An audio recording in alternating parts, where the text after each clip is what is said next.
Now, they're going to do a G20 summit in Canada, and Canada is now the envy of all the European and obviously the American countries that are in G20, right? Because Canada's financial system did not implode. So why did it not implode? Did they have a subprime meltdown? Nope. Did they have problems with their mortgages? Nope. And in fact, because of course of a worldwide recession, and obviously they're an enormous trading partner of America, they also had a recession. But they've already recovered. Their annual rate of growth in this year, in the first 3 months, was 6.1%. That's fantastic. They've already recovered 3/4 of the jobs that were lost in the recession. As opposed to us, we've hardly recovered any jobs we lost in the recession. Okay? They've recovered 3/4. And their banking system is perfectly healthy. Why? This is very important. One, it's tightly regulated. Even though they actually have very large banks. You know, we're worried about large banks here, but I've often said the size isn't necessarily the problem. Yes, it could definitely be a contributing factor, but the real problem is leverage. And point number 2 in Canada, they do not allow leverage like we do. Okay? So, I mean, some banks were just on the books, let alone off the books, were leveraged 30 to 40 to 1. So they're making $40 worth of bets on only $1 that they kind of have in the bank. Well, that's any gambler knows that's a recipe for disaster. And that's what happened to Lehman Brothers, and that's what happened to all the banks here. Well, Canada doesn't allow that. They say if you have $1, you can only bet so much. And it ain't 40, it ain't 30, it ain't necessarily 10. Okay? It's a smarter and safer system. Here's another thing they don't allow. They don't allow you to take mortgages, package them up, and sell them to someone else. Because if you do that, you give incentive to the people giving the mortgages to make crap mortgages. Oh, yeah, who cares? You don't have income. You can't really pay it. It's overpriced. I don't care. Just sign the damn thing. I'm going to package it together and sell it to this guy, right?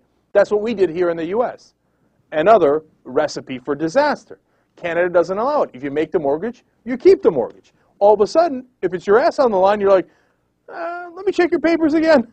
You're a lot more careful about what kind of mortgages you give out. So now, in every way, Canada's system is more regulation, because regulation is needed, as we saw here, and does not encourage more risk. It encourages less risk.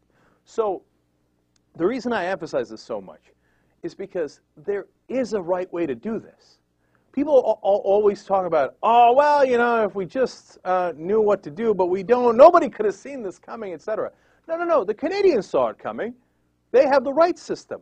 Now, is there anything stopping us from doing the same exact things Canada does with their banking system? The answer is yes or no. No, logically, there's nothing stopping us. Yes, in reality, what's stopping us is the power of our big banks. So think about that, man. Think about what that says about our system. Everyone in the world agrees the Canadian system is better, and we know exactly why it's better. And it's not like we didn't know that before. It's not like Bush's administration didn't know that. Obama administration didn't know that. They know it. They all know it. It's not like, whoa, really? Canada's doing that? I didn't know that. They know it. So why don't they do what they know works? It's because, as Dick Durbin, the number 2 man for the Democrats in the Senate, said, the banks run this place. They take money and they contribute it to all those committees in the House and all those committees in the Senate. They buy all the politicians. They buy the staffers. And ultimately, they buy the executive branch as well. So that when we go to do what is logical, what we know works, and Canada is not Botswana, Canada is not the Philippines. It's right next door. If it can work for them, obviously it could work for us. And we don't do it because our system is deeply corrupt. It's bought by the people who are profiting from that. And lo and behold, who got the record amount of bailouts? The bankers did. Who are still taking record amount of risk? The bankers are. Who's making record bonuses off those risks as we speak, even though they crashed the entire economy? The bankers are. And how do they do that? They bought our politicians. There is a right way. We know what the answer is. We're just not doing it. So we've got to put pressure on this system to change so that we do things the right way, not the wrong way. We will always fight for that on this show. That's one of the whole points of this show.